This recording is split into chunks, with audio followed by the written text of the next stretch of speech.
As we move into working with classes, it becomes important to contextualize the logic that we've been playing with in the past inside of not just a function, now we're going to call it a method, but inside of a class and the data that's associated with that class. So the first exercise that I'm going to walk you through building is Stratego, half of it at least, building a piece out of Stratego. Now, there's another part to this assignment, building more of the game, but we can see from this UML diagram, there's a game board and then there's a piece.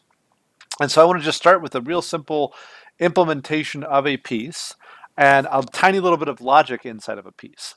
And so we're going to do that one step at a time. Now, if you're not familiar with Stratego, there's some rules described inside of here, but in general, the higher the rank, the piece is, it beats all other pieces. So a bomb blows up everybody, but there's an exception to that. We'll talk about in a second.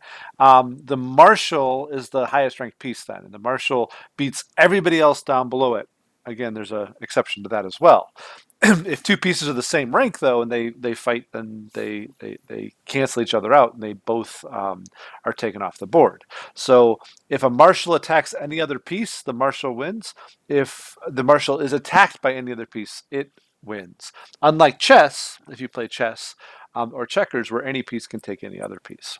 A couple exceptions inside of there is if any piece attacks a bomb, the piece gets blown up, except if it's a miner, which diffuses the bomb. If a spy attacks a marshal, the spy wins, but only a marshal. The spies are kind of a special case that takes out the marshal.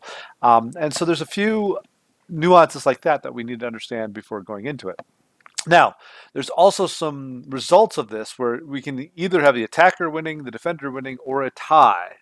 And there's a couple cases that are nonsense because bombs don't attack other characters, other pieces, and flags don't attack other pieces.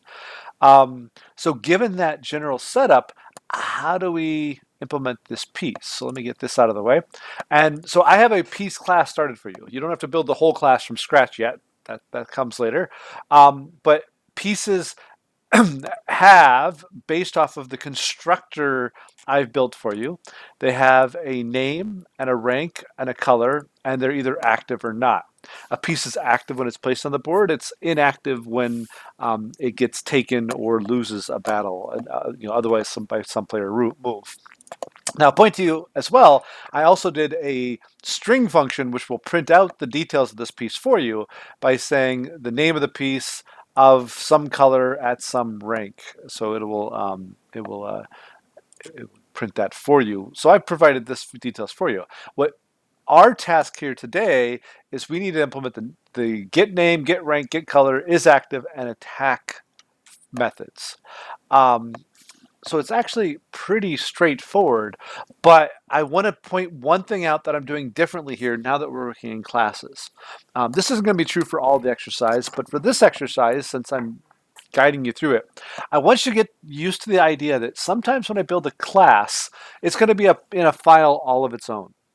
I'm following a Java naming convention thing where I have my class name piece is in a file name piece. I don't know that if that's a convention across the board in Python or not, but it is in most other programming languages for Java or C or whatever.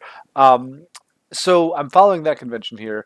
And notice here I have a test piece Python script, which tests our piece over here. So getting started, before I want you to do anything, I want you to run that test piece, make sure everything's set up. All right. So as you see, it failed. Get name did not match. Return none. I expected dummy. Rank didn't match, and so on and so forth.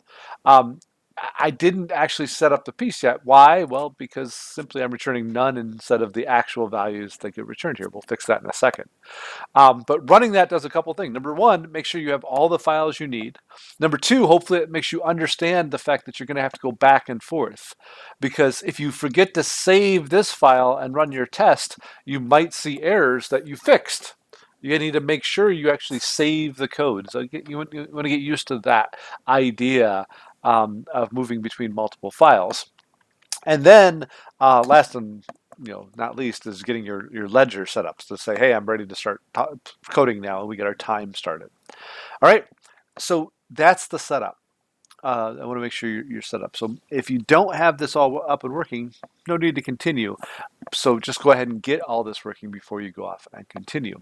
And so when we come back, we'll tackle how do we actually set up and fix some of this.